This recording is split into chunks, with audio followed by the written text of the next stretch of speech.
In 1492, the Spanish crown made what could be called the most successful venture investment in human history.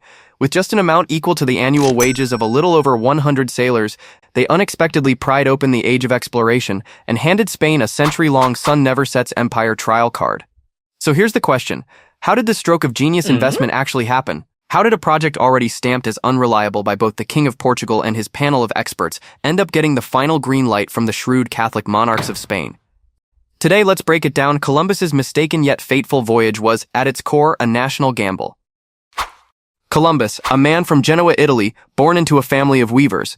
But he was restless from childhood. While others wove cloth, he wove dreams. And in those dreams, the sea was always the star. As he grew up, he sailed on merchant ships, the Mediterranean, the North Sea, the West African coast, almost every shoreline he could reach. He did. At that time, two things were spreading like wildfire across Europe. First, the tales in the travels of Marco Polo about the East, houses covered in gold, mountains of spices, riches beyond belief. Second, every educated person knew the earth was round. So one day, fired up by Marco Polo's stories, Columbus had a sudden thought. If the earth is round, then if I just keep sailing west, won't I reach the east? But the idea was far too wild. What king would believe it? So he entered a kind of self-hype mode, digging through old books, searching maps, crunching numbers, and he deliberately picked the figures that worked in his favor. First, he chose the smallest possible estimate for Earth's circumference. Then he stretched Marco Polo's Asia as far eastward as he could. After this creative math, he reached a very tempting conclusion. From Europe to Japan, just 2,000 to 3,000 nautical miles, like hitting the gas pedal and you're there. Not true.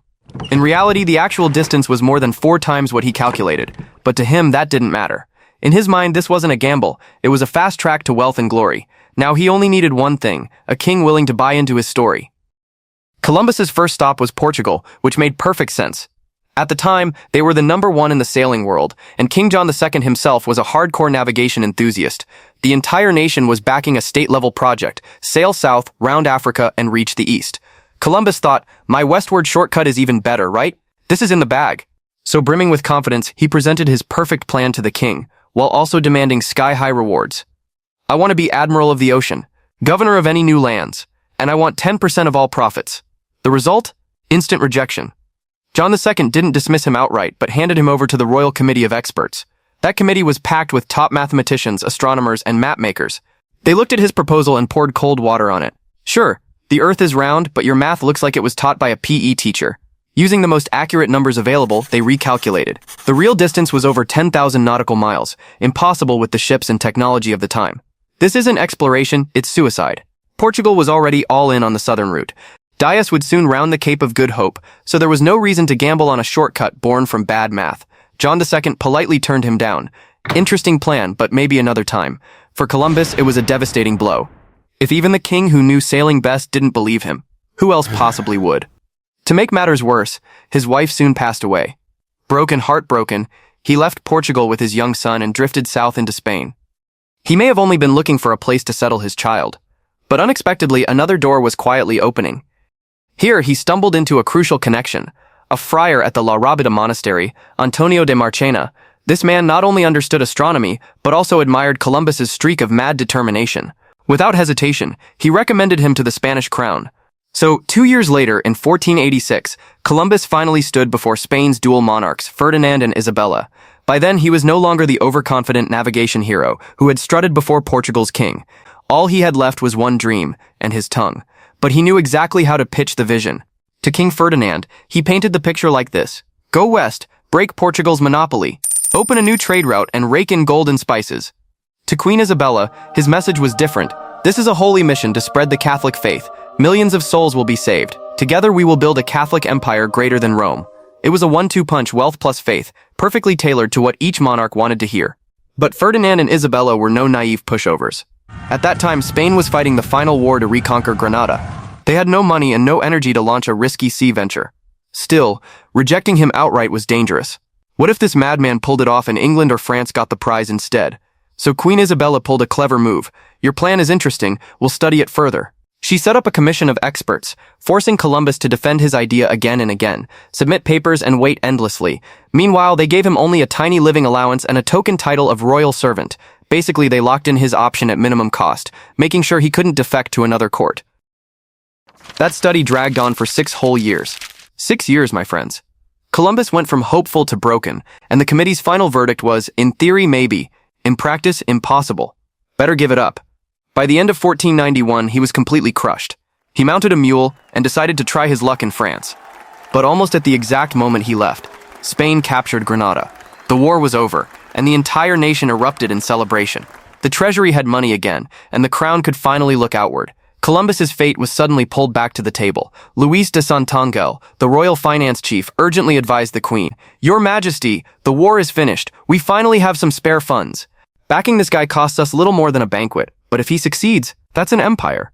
If we let him slip to England or France, we'll regret it forever." Queen Isabella heard this, slammed the table, and declared, "Chase him, bring him back immediately."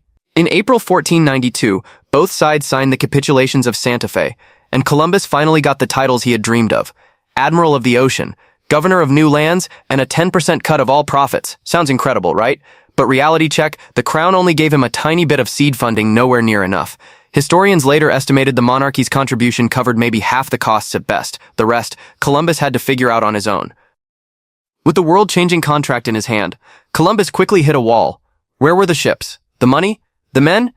He dragged himself to the port town of Palos, but the locals didn't believe a word from this master of big promises.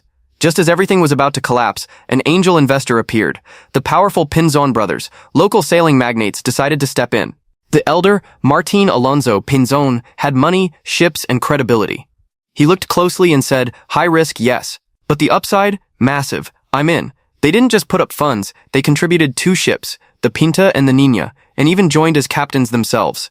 This instantly maxed out Columbus's credibility. Finally, they rented a larger cargo vessel, the Santa Maria, as the flagship, so the ships were settled. But what about the men? The sailors saw the respected Pinzon brothers climbing aboard, and half their fears disappeared.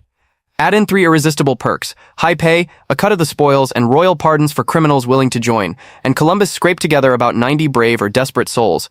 On August 3, 1492, 3 small, battered ships slowly sailed out of a Spanish port.